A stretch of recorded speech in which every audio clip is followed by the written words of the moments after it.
Kaladan, mga bok. Ayan. So maya-maya tunghayan natin yung ano natin, yung full interview natin sa kanya. So may mga pasabog tayo.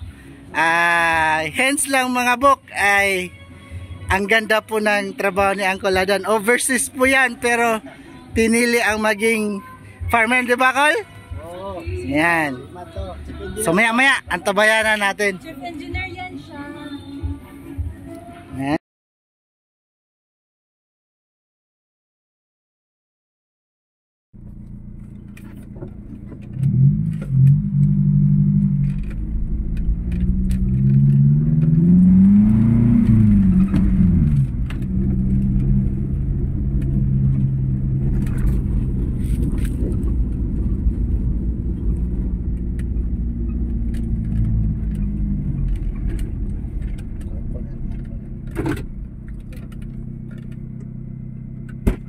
Dong, asa pa ng inyo elementary school dire?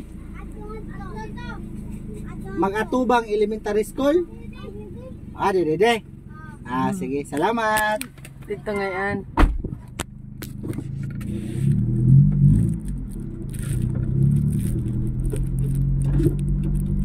Akala ng mga bata there, kikidnapin sila kasi puting van.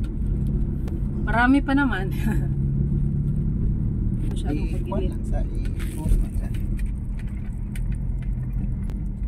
Tabi baka, daan kami. Yan. Yan, ang ganda Pero dito. naka-on cam yan. Oo, ay pwede mo naman i-mute yan, man. Ano ka? Ning.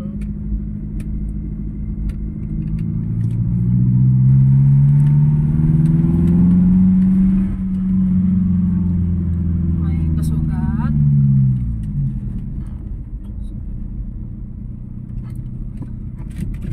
Dito ka sa main road.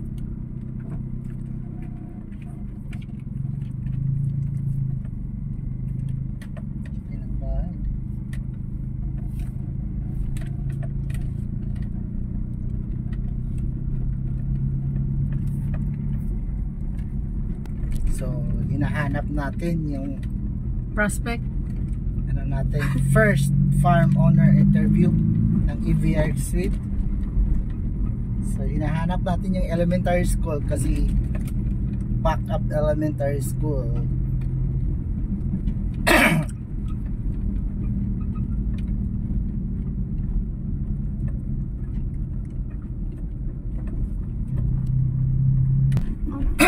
Dito na tayo, malapit na. Dito lang siguro ikaw magtambay. Yan, may mga nangkaan ako nakikita sa likod ng elementary school. Hindi ka pwede makapasok doon. Diyan lang. Dito ka lang siguro. Kunan ko. So ayan, andito na tayo. Sabi is elementary school. Pero wala akong nakitang elementary school kundi gym naman. Dito siguro tayo. Diyan ka lang. Hanap lang tayo ng parking. Dito, pwede tayo dito. There, baka lalabas yan siya there. Saan naman siya atras? Mag-una na.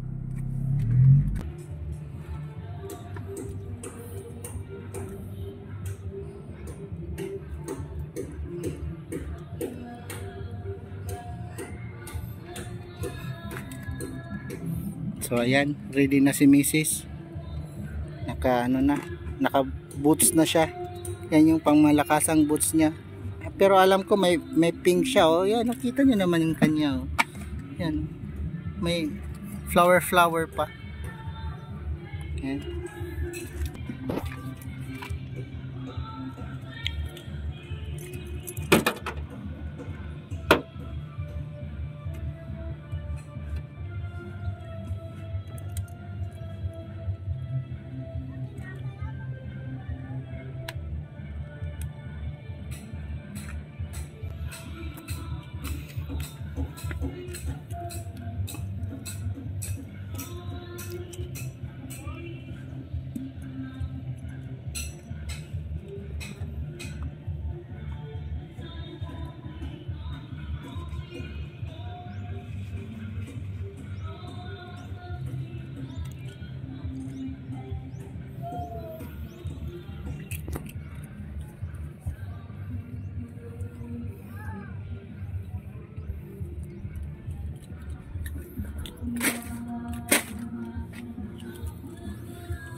So papunta na tayo. Ayan si Mrs. Ako muna yung tiga video kasi mamaya siya yung magbi-video. So, ayan yung mga attire namin ngayon. Tapos makikikain pa tayo. Bago ang interview, makikikain pa yata tayo kasi parang may kasiyahan dyan, no?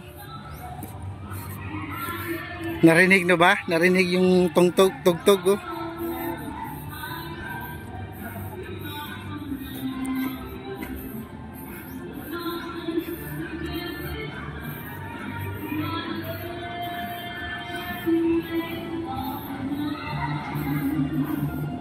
Kikain, may sumalubog sa atin na pinsan ko eh. Christmas party pala. So ito yung buhay probinsya mga bok. Buhay probinsya.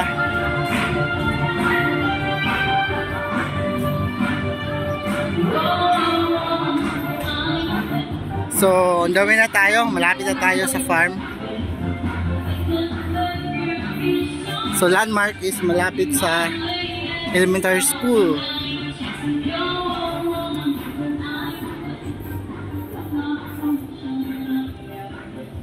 So ito yung scenery bumungad sa atin.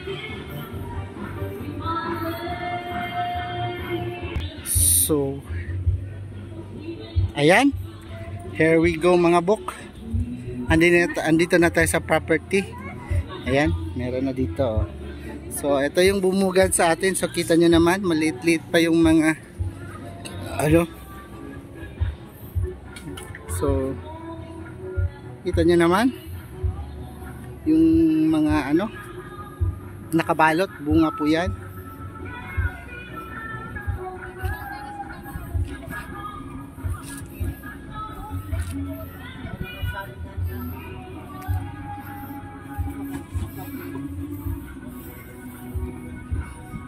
Yan si Uncle Adan. Meet my Uncle Adan, mga bok. Ayan. So maya-maya tunghaya natin yung ano natin, yung full interview natin sa kanya. So may mga pasabog tayo.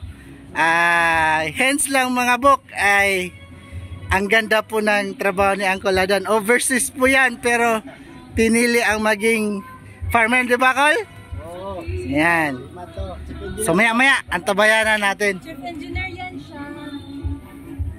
Ayan. So walk around muna natin sandali mga bok ha.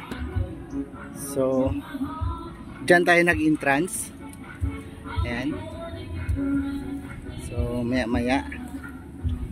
Ayan. So naging perimeter nga rin yung ano. Tapos dito maya-maya tutunghayan natin. Ito may naka, kita nyo naman yung tibay ng mangga kahit nakadapa na. Yan. So maya-maya mag-walk around tayo doon. Yeah. Okay. Oo. Pitaw. Yeah.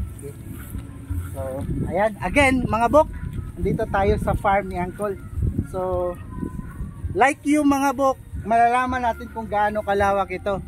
Unang tanong, Uncle, gaano kalawak yung farm mo sa Ibiak, Uncle? Dito, ito number 3 lang. So, mahigit 1 hektarya lang to. Mahigit 1 hektarya lang. Pero, kasi may palayan doon. May iba pa rin doon. Kasama yun, pero ito lang. So mahigit 1 hektarya, mga ilang puno lahat ito, Uncle? Lahat? Ito na congested dito kay dati may mga niyog. Pagputol mo, nagbakante na, tinaniman ulit. Kaya 220 na to trees. 220 na Ibiak sweet. Lahat ba, Uncle? Fruiting na? 95%. 95%. Follow-up question, Uncle. So, kita ko kasi pagbugad namin, ayan. Ayan po yung nabungaran natin. So, may iba. Lahat ba ito, Uncle, sabay-sabay tinanim o may mga pahabol? May pahabol. Okay, may mga pahabol kasi kita nyo naman mga buko, may malalaki na yung puno, may mga maliliit pa. Ayan. So, 223. Uncle, kailan ulit ito tinumpisahan mo? Ito? Oo. After Yolanda. After Yolanda, so mga 2014, 2015. 2013 man yung Yolanda. So mga 2014 na umpisahan natin. So ito na po yung senaryo ngayon. So ayan no. ikutin na lang natin. Saan pa tayo, Uncle? Kahit saan dyan. Ano. Kahit saan. So, ayan mga buk, oh, kita nyo naman. Ayan. So, sa mga, ayan, Scion 3. So, mamaya, tatanungin natin si Uncle bakit meron tayong ganito, maya. Pero, dito muna tayo. Unang-una, dito tayo sa mga bunga. Ayan. So, Uncle, ito pala, ay, bakit sako yung ginamit mo? Sako. Kasi di ba may mas cheaper, may cellophane naman. So bakit sako? Sako kay medyo di man siya di siya maka-break siya ba? Maka-break and at the same time pwede magamit next time. Reusable siya. Reusable mga duha.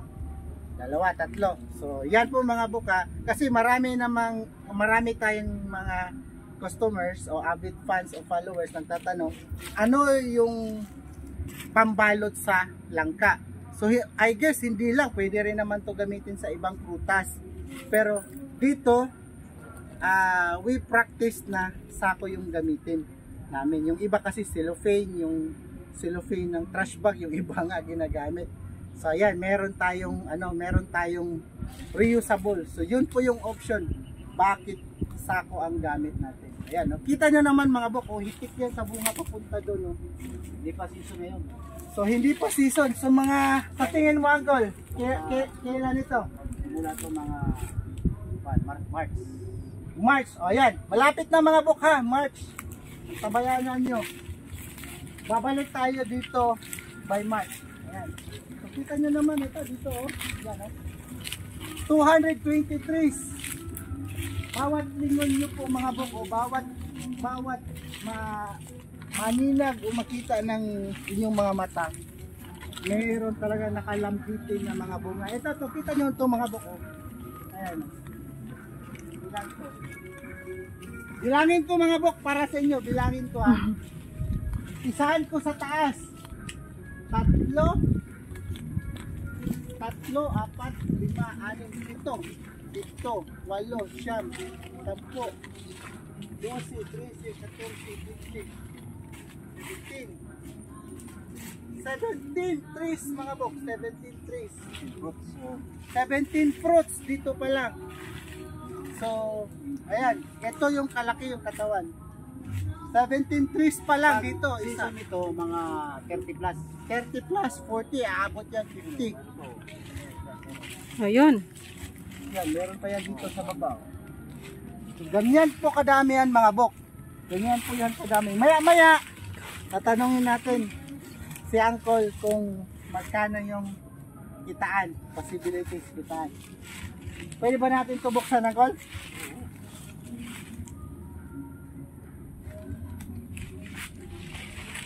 So, ang ginamit din pala na pambalot is sako once again, and then straw. So, ayan mga bok. Kita nyo naman kung gaano yan kaganda. Ayan.